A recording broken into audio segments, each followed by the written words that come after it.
Why themes? If you're writing a game or developing a game with a story, why should you think about the theme of your game? Well, I'm going to argue that it's a really powerful technical trick. When we think about themes normally, we're thinking about like movies or poetry or, you know, books. And we're like, these poems by Tennyson have these themes. Did Tennyson put them in on purpose, or are we infusing them with our own interpretation after the fact? It's not really what I'm talking about.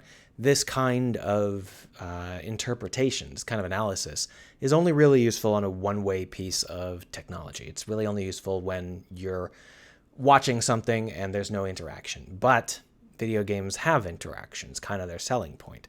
So when we talk about games, what we're really developing is a way to have thousands and thousands of conversations with millions and millions of people. And we have to write every single one of those conversations into our game. That's quite an undertaking.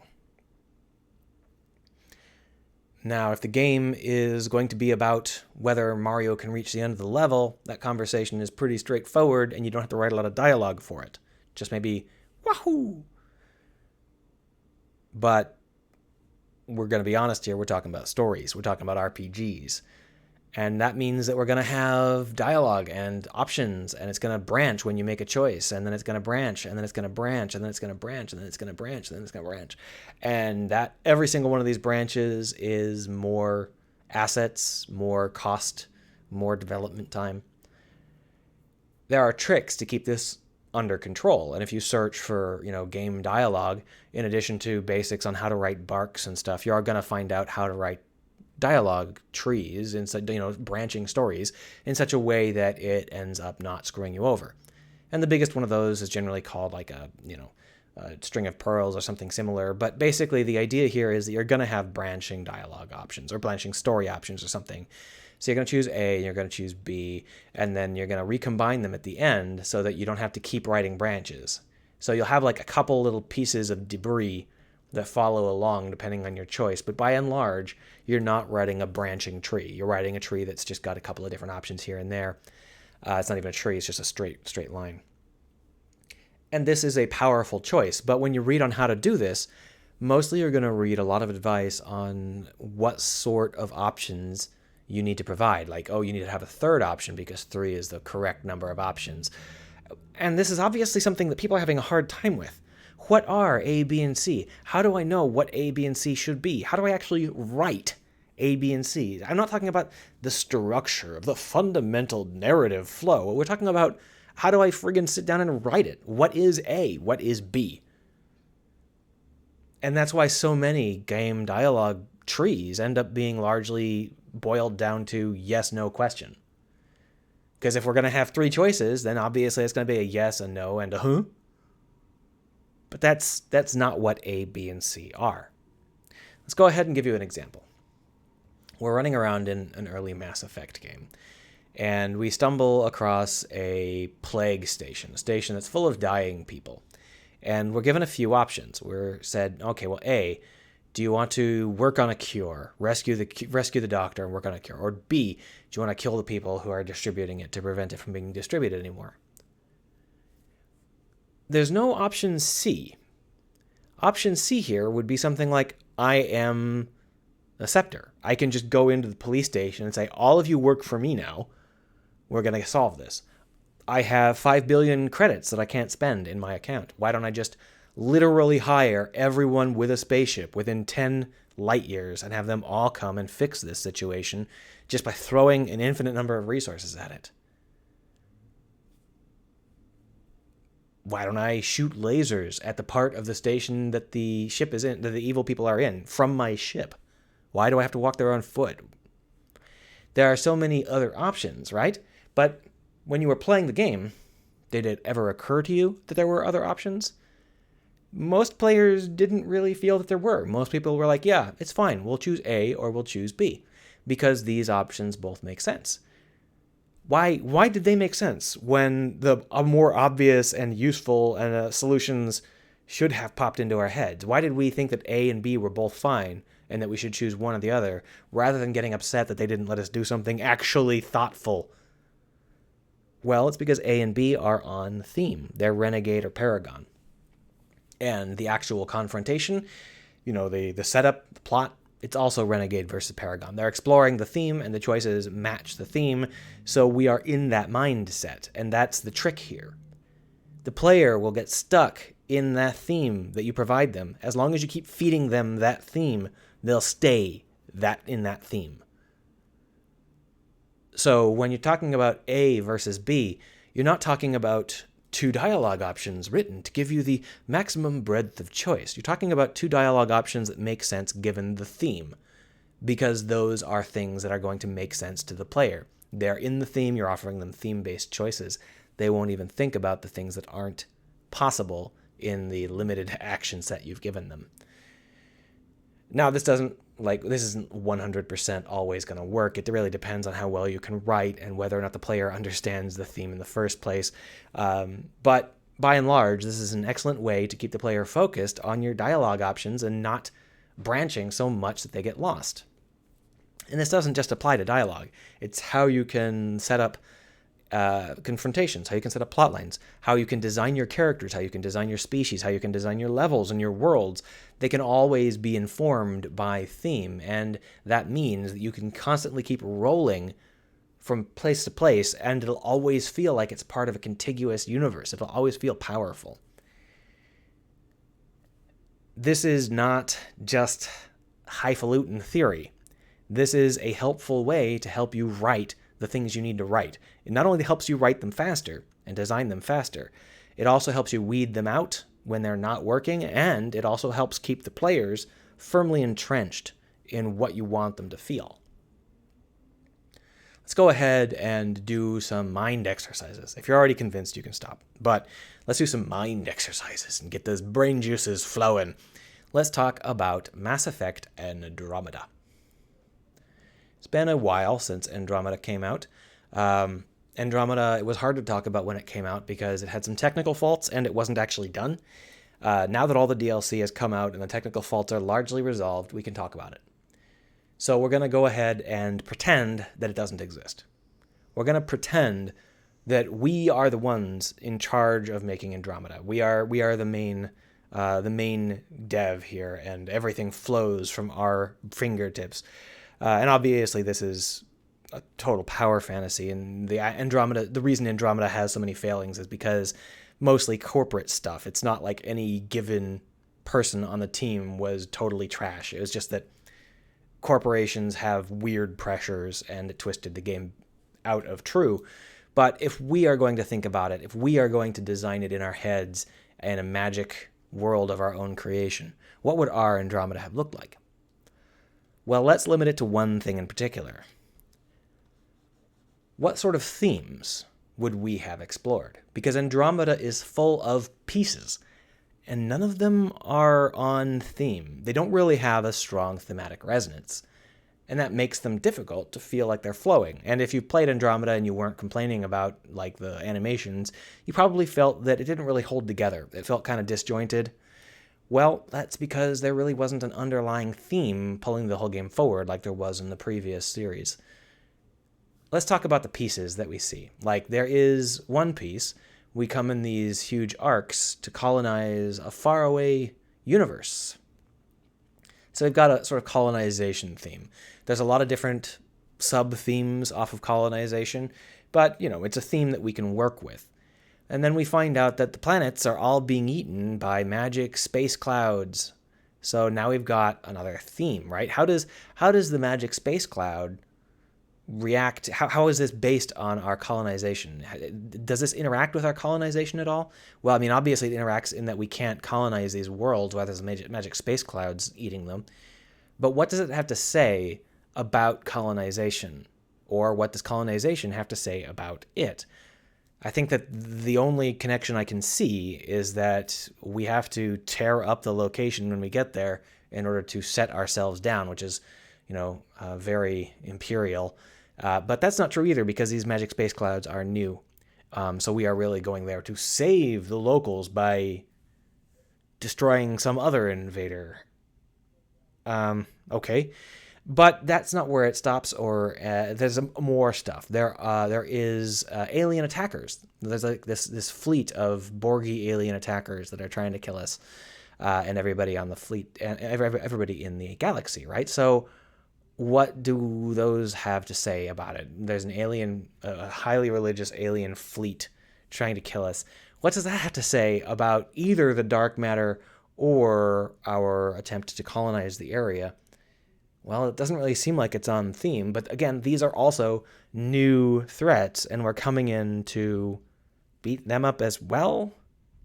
So we're basically just coming in to beat up all of the things that went wrong for no reason 100 years ago.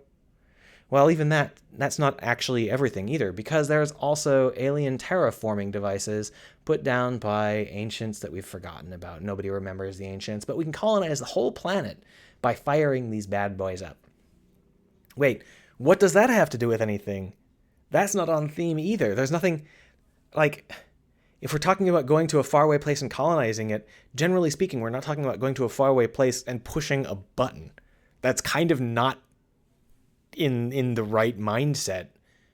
You're supposed to need to really work at colonizing a place, right? You're supposed to have to understand the location and integrate with it and change it piece by piece if you need to change it.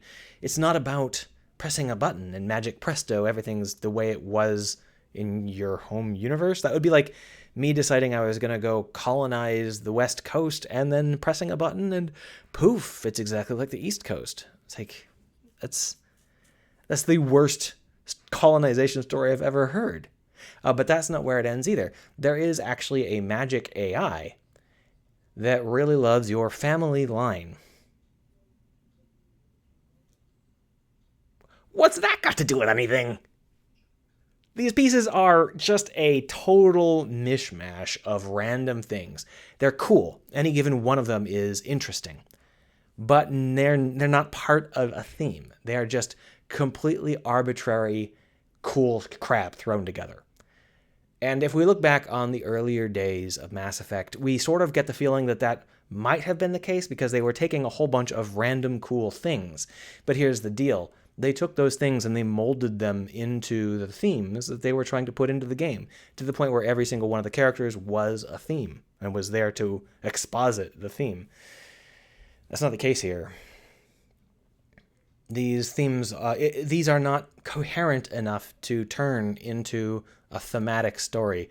All of these pieces are really scattered. It's not really working out. So if we are thinking about how we would have done it instead, the first thing I would like to think about is, what sort of theme would you have focused on? What sort of story would you have told? What sort of pieces would you have put in place for this story? Well, I think that there are a lot of really good ways to talk about this. But for me personally, I think that you have to focus on the colonization aspect, because that's kind of the whole thrust of the game. You're coming from a faraway universe and you're colonizing a faraway galaxy, and you're colonizing this galaxy. I probably would have made it just like a dimensional shunt rather than crossing the void of space or whatever, but whatever. Either way, we're in a new galaxy. And we have to find a way to live. We have to find a way to set up a new universe for ourselves, a new home. And how do we do that? That's a really rich environment. There's so much to say there. And it doesn't need magic pixie clouds. It doesn't need weird alien invaders. These aren't very weird. It doesn't need extremely boring alien invaders. It doesn't need magic terraforming devices. It might need one. One would be cool. One would be like, will we activate this? It'll kill off species X, but then the rest of us will be able to live here. It doesn't even need an AI, although that would be kind of fun as well. I would probably think all of these things could be thrown away or repurposed. For example, the AI could be turned into a sort of corporate spy, or whatever you want to call it. The one who's in charge of making sure that you remain loyal to the company, and morale will improve or beatings will continue, sort of thing. That would be a fun role for the AI.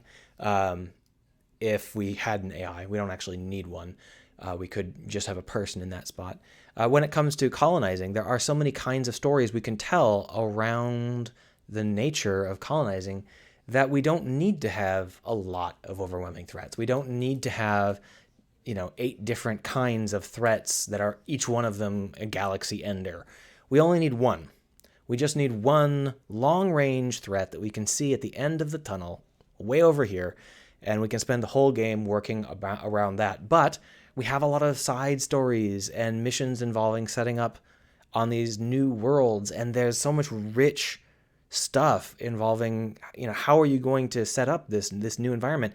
You can draw from so many other sources that are amazing. You could have it like you could have some places that are like westerns, and you're riding in like you're the lone gunman, and you're here to bring law to these parts. Or you could do some decolonization stuff, and you could point out that there are some locals, and some of your people are basically just killing them.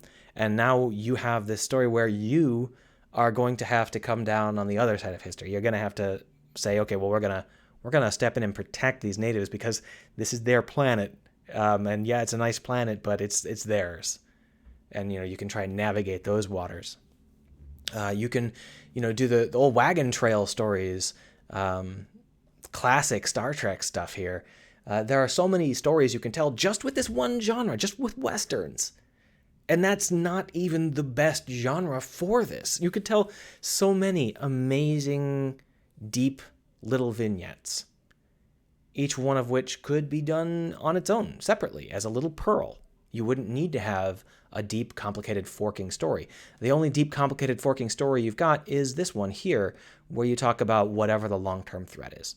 And what would the long-term threat be? Well, if our theme is colonization, then the long-term threat needs to be either us, or the locals getting sick of us, or something following us. Those are really the 3 pieces that I see moving here.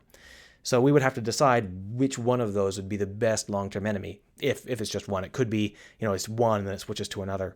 So, for example, we come here, we're starting to get along with the natives, and then we receive communications from home, and then those communications are cut off as the Reapers step in, and then we see someone's opened up the wormhole behind us.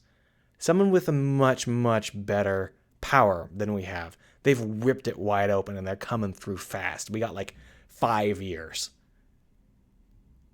Could it be the Reapers? Maybe you better prepare. To me, this sounds like it's a much more interesting thematic base for the game. And then when we're starting to talk about the sorts of people we're going to put in this new universe, obviously the most blunt and obvious thing we can do is put in our magic space fish cats again, because they are an obvious parallel to Native Americans. But I would argue that we don't want to get too close to the Native American analogy here.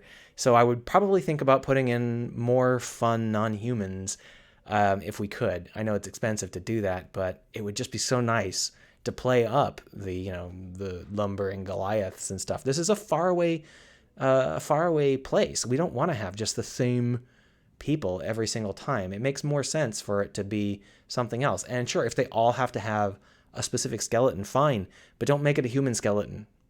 Make it something else. Like, well, let's have some puppeteer skeletons. Why not?